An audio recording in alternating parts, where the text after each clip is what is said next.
Even though there's billions of dollars of drugs in it and all that kind of stuff. It's just the theory. What if that theory is wrong? What do we know about science?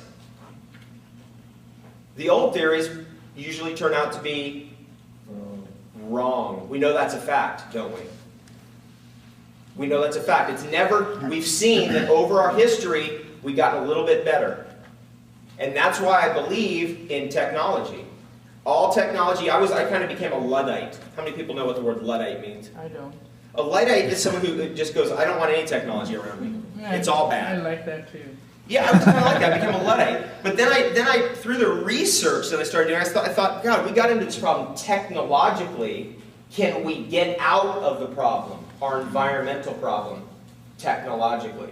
And the answer is yes. What's the #1 environmental problem in this room right now? EMF. It's what's going on in here already. Oh, yeah. Right? The toxins, the whatever. What's been choked off, what's growing in here. So, Thich Nhat Hanh said it this way, beautifully phrased. To save the environment, we need to save the environmentalist. Yeah. So what's going on in here is the most important environment to worry about first. When this gets clean, then we go, okay, now I get it. Now I see what's out there. And I see why it is that way. You know, my friend Dr. Patrick Flanagan, he's a certified genius. He really is an amazing guy. When he was 17 years old, he was voted in the top 10 scientists in the United States at age 17. And this is the way he said it. He said it to me. He said, purity is its own reward. Purity is its own reward. Mm-hmm. Powerful phrase. I mean, what he said, I dropped in there. Good. Yeah. Technologically, we're in an aberrant situation. We're not in a normal situation. We're driving around in cars. We're flying in planes. We need to have a technology that can counteract what's happening to us. That's the MRS 2000. And it works in many multifaceted ways, but the main thing is it's increasing our oxygenation and nutrient uptake of every cell equally, and it's dropping out their waste products equally as fast. When you combine that together and you get an appropriate hydration kind of program, you put together an appropriate nutrition program, you can see where this goes. Again, I'm a serious gadget guy. I mean, come on, I grew up in it. To get any device and get so into it that I use it every single day. I walk into a hotel room, first thing comes out, mat goes out, throw the covers back, slide it underneath there, pull them all back over, and then I can just lay down there for 8 minutes and get my little treatment. And it seems like there's something that happens that improves over time as well. It seems like that's what, I mean, I've been doing this so long, been such at the kind of the peak of the health field for such a long time that I feel like I'm in touch with my body, but I'm not really sure if there's anywhere I can go with this stuff because I don't have any pain. A woman came to a retreat, and she took me aside, this retreat we did, she took me aside, this is in October, and she said, hey, are you ever in pain? And I was so out of touch with where people were at. I was so out of touch because I am never in pain. I'm never in any physical pain at all.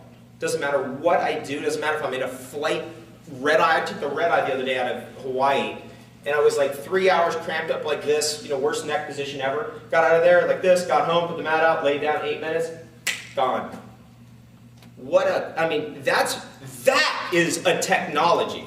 To get out of pain, that's possible now. So I'm here to just show that opportunity.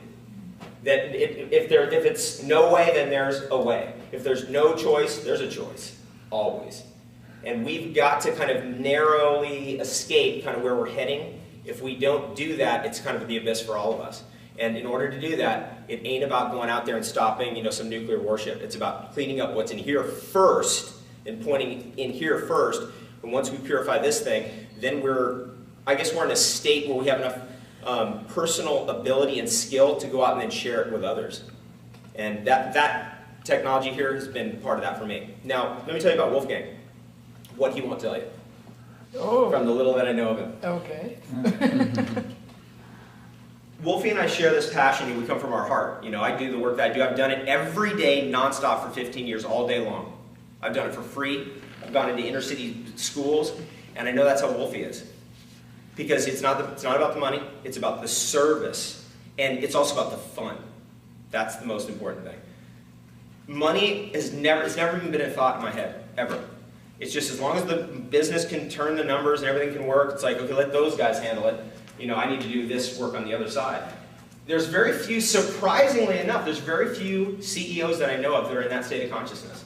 But Wolfgang is one of them. Because it's a certain, to me, that's a spiritual state of consciousness. Where he is on the planet, he knows his mission, and he's activating that mission every single day. That's an exceptionally rare person, but I believe in the future will be exceedingly less rare. That more and more people are going to get on with their mission as we go into the future. There's another thing too. The way that Wolfe runs this operation is to get the message out, which indicates to me that he will fly across that Atlantic Ocean 28 times in a year so that other people can hear the message. I've flown all over the world for 15 years. You can 2 or 3 times a week, every week, nonstop.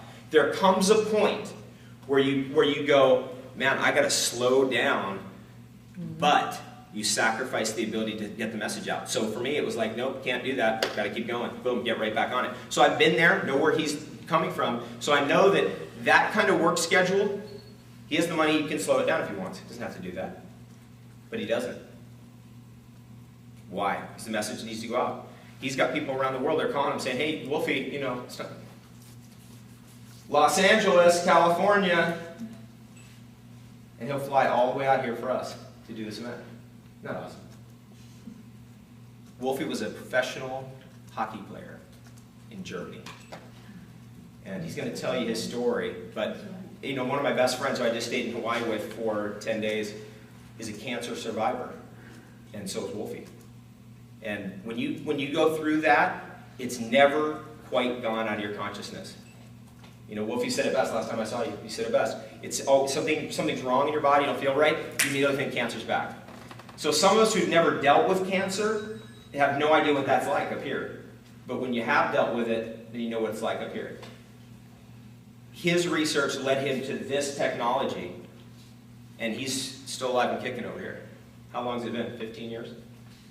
26, yeah, exactly 15 years. 15 years.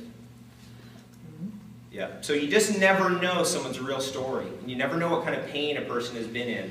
And we're never really here to add weight onto someone's pain. But if we can, in a moment, lift it off. And that's what we're trying to do here tonight. We're going to educate to the point where you might discover that there are ways or opportunities for you to get out of pain now, immediately. And in fact, what I've been doing, I do events, 1,500 people was our last big event in Orange County. 1,500 people in a room like this. And you know what I do? Is I have people on a mat in the corner going every 8 minutes. Someone else on that mat. The entire lecture long. Every event since I got that thing. Because it works. I mean, you roll someone on there, they're all wound up, they calm down. Someone's in pain, they go out of pain. And this woman had pain in her joint. She came to my house after we did this retreat. She had pain in her joint right here, and I know that exact injury. I've had it before. It's a football injury. She did it in yoga. And I know what kind of needs to be pulled. That thing, that cushion right there, knocked it out in 8 minutes. That little cushion. It's in that joint. It's hard to get in there. Wolfe's going to talk about how this was discovered and what it means. And he's also going to talk about the history of this discovery.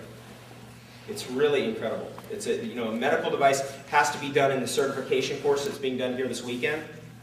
That's what's happening tomorrow. That's what's going to be happening Sunday. That medical device has to be sold in that way because this is serious technology. This is like, stuff that should be in hospitals, really. But we are so fortunate. I mean, we're the most fortunate beings in the universe that we have access to anything we want. People aren't jumping on ships to go to Poland. Anyone from Poland here?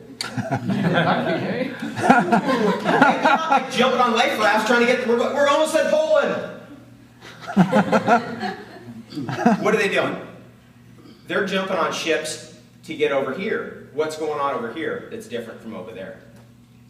Opportunity, awareness, just the awareness, the ability to get what you want. Is it perfect? No, it's definitely not perfect. Never.